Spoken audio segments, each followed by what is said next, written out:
नमस्कार। मैं Ajay Solanki, astro adviser ज्योतिष सीखना सरल सीरीज़ के 7वें एपिसोड में आपका हार्दिक अभिनंदन स्वागत करता हूँ। इस एपिसोड में मैं आपको जानकारी दूंगा कि जातक की लग्न कुंडली के स्वामी ग्रह जातक के विषय में क्या क्या बतलाते हैं। तो आइए शुरू करते हैं। इससे पूर्व मैं आगे बढ़ूं, मैं आपसे रिक्वेस्ट करता हूं, यदि आपने मेरा चैनल सब्सक्राइब नहीं किया है तो कृपया आप सब्सक्राइब करें, बेल आइकन दबाएं, जिससे मेरे जो वीडियो हैं सबसे पहले आपके पास पहुंचें।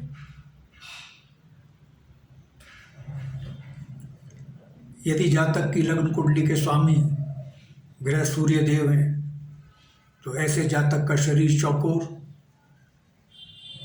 थोड़ा चौकोर सा होगा, सिर व शरीर पर बाल कम होंगे, उसका निवास अस्थायी होगा, वह सुस्त होगा, लेकिन उसका व्यक्तित्व प्रभावशाली व आकर्षक होगा और वह शीघ्र क्रोधित होगा। ऐसा जातक अपना प्रोफेशन जल्दी जल्दी चेंज करता है, प्रोफेशन चेंज करने में देरी नहीं लगाता। अगर सर्विस में नौकरी में है तो उसके तबादले जल्दी होते हैं। यदि जातक की लग्न कुंडली के स्वामी चंद्रदेव हैं, ऐसे जातक का शरीर स्थूल होता है, उसका कॉम्प्लेक्शन फेयर होता है, उसके नेत्र सुंदर काले व कम बाल होते हैं उसके सिर पे और शरीर पे। उसका जो मिजाज है बहुत संतुलित होता है, मिष्टभाषी होता है, बुद्धिमान होता है और राजनीति में दक्ष होता है। जिस जातक की लग्न कुंडली के स्वामी मंगल देव होते हैं, ऐसा जातक क्रूर, साहसी, पराक्रमी और आक्रामक होता है, लेकिन अनुशासन को मानने वाला होता है। खूबी होती है उसमें। कामुक होता है, क्रोधी भी होता है, क्योंकि इस लग्न कुंडली वाले जातक साहसी पराक्रमी होते हैं। तो ऐसे जातक मिलिट्री में, सेना में पाए जाते हैं, स्पोर्ट्स में पाए जाते हैं, ऐसे कार्यों में जिनमें एडवेंचर की जरूरत होती है, साहस और जोखिम की जरूरत होती है। जिस जातक की लग्न कुंडली के स्वामी बुधदेव हैं, उसमें कुछ हरेपन की झलक आएगी। बुधदेव हरे रंग का प्रतिनिधित्व करते हैं, उसकी नसें चमकेगी हरापन लिए हुए। जातक मितभाषी होता है, ऐसा विनोद प्रिय होता है, बुद्धिमान होता है, राजनीति में दक्ष होता है, विद्वान होता है, लेखक, पत्रकार। इस जातक की ऐसी कुंडली वाले जातक पाए जाते हैं। उसका शरीर बैलेंस्ड होता है, उसकी लाल और बड़ी आंखें होती हैं। ज़्यादातर जिस जातक की लग्न कुंडली के स्वामी बुधदेव होते हैं, ऐसे जातक पत्रकार, लेखक, वकील के प्रोफेशन में कामयाब पाए गए हैं।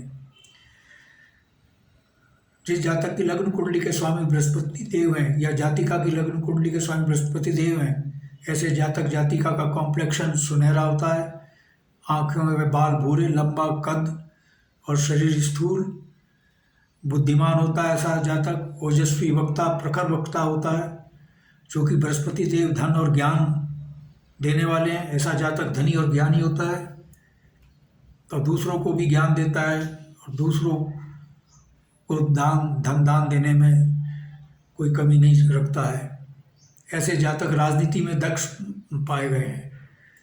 जिस जातक की लग्न कुंडली के स्वामी शुक्रदेव होते हैं, ऐसे जातक का शरीर स्थूल होता है, उसके काले घुंघराले बाल होते हैं, उसका व्यक्तित्व बहुत आकर्षक होता है, बहुत सुंदर होता है ऐसा जातक, और उसका गेहुआ वर्ण होता है, कॉम्प्लेक्शन गेहुआ होता है, मिलनसार व्यक्ति होता है, उसकी आंखें बड़ी सुंदर और बड़ी होती हैं और वीर्यवान होता है। जिस जातक की लग्न कुंडली के स्वामी शुक्रदेव होते हैं, ऐसा जातक बहुत अच्छा कलाकार, आर्टिस्ट होता है, फिर एक्टर होता है, सिंगर होता है बढ़िया। तो ऐसी लग्न कुंडली के जातक ज़्यादातर फिल्म इंडस्ट्री में, म्यूज़िक में, आर्ट के क्षेत्र में अधिक सफल पाए गए हैं। जिस जातक की लग्न कुंडली के स्वामी शनिदेव हैं, ऐसे जातक का कॉम्प्लेक्शन काला और थोड़ा वो लंगड़ा भी हो सकता है, सुस्त होता है, उसकी आंखें धसी भी होती हैं, चेहरे पर झुर्रियाँ होती हैं और वो उस देखने में भयानक होता है, क्रोधी होता है। और ऐसा जातक ह्यूमर मॉन्गर यानी र्यूमर मॉन्गर होता है, यानी अफवाह फैलाने में बहुत तेज होता है। अफवाह, झूठी बात फैलाना उसका काम होता है। इसमें ऐसे कामों में शिद्दत एक्सपर्ट होता है। निष्ठुर स्वभाव का होता है, उदास प्रकृति का, और उसके हाथ लंबे होते हैं, उसके दांत बड़े भद्दे होते हैं, बाहर की ओर निकले हुए, देखने में अच्छे प्रतीत नहीं होते हैं, सुंदर नहीं होते हैं।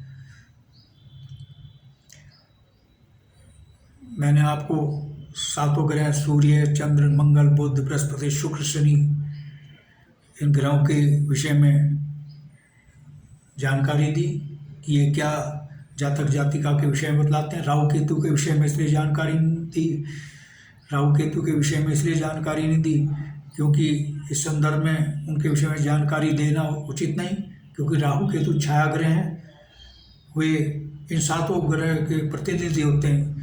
जिस ग्रह के साथ वो बैठते हैं कुंडली में, उसी ग्रह का प्रतिनिधित्व करते हैं और उसकी शक्ति को बढ़ाते हैं। ग्रह की जिसके साथ बैठे होते हैं या जिस राशि में होते हैं, उस राशि के ग्रह स्वामी का प्रतिनिधि करते हैं, उसकी शक्ति को बढ़ाते हैं। इसीलिए आज के इस एपिसोड में मैंने राहु केतु के विषय में जानकारी देना उचित नहीं समझा। यदि मेरे इस एपिसोड के विषय में कोई प्रश्न है या इससे पूर्व के एपिसोड के विषय में कोई क्वेरी, प्रश्न है, तो आप कमेंट बॉक्स में जाकर कमेंट कर सकते हैं। और यदि आपको अपनी कुंडली की एनालिसिस करवानी है, कोई प्रश्न है अपनी कुंडली के संदर्भ में, तो आप मेरे व्हाट्सएप नंबर, मोबाइल नंबर 9058105739 और दूसरा नंबर 9411769698 पर अपने सवाल भेज सकते हैं। लेकिन date of birth time, birth place भी ज़रूर भेजें।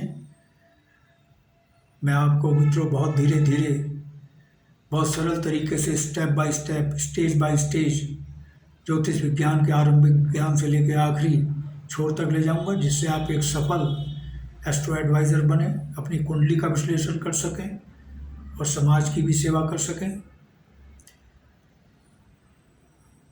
बस आज इतना ही मित्रों।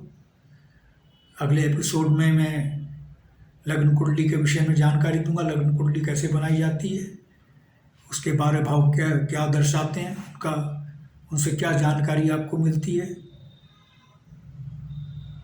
अच्छा, अब फिर मिलेंगे अगले एपिसोड में। तब तक के लिए अलविदा, नमस्कार, धन्यवाद।